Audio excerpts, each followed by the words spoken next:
د کرنې اوبه لګولو او مالدارۍ وزارت په رهبرۍ په کندهار کې د لومړي ځل لپاره له لمر ګل څخه د غوړیو د تولید په موخه پر 1500 جریبه ځمکه یو فارم جوړ شوی چې مسؤلین یې د کوکنارو ښه بدیل بولي.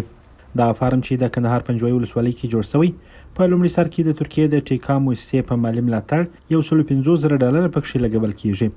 خو مسؤلین وایي وروسته شاید دا لګښتونه نور هم زیات شي. د یکشنبې په ورځ په دې اړه جوړ شوو مراسمو کې د کرنې وزارت مرستیال مولوي سید اعظم عثماني دا فارم د بزګرانو د اقتصادي پیاوړتیا لپاره مهم وباله. دا طلي نباتات یا د افغانستان ته چې کوم غوړي واردېږي دا 15 لکه میټریک ټنه د موږ مقصد مصرف ده چې په افغانستان کې، خو لیکن زمونږ 1.5 لک میټریک ټنه موږ خپل تولیدوو، دا نور مسله د نور ملکونه افغانستان ته واردېږي. که موږ په طلي نباتاتو باندې کار وکړو موږ به په خپل ځان باندې خودکفا شو، نو د دنیا د احتیاج نه به خلاص شو.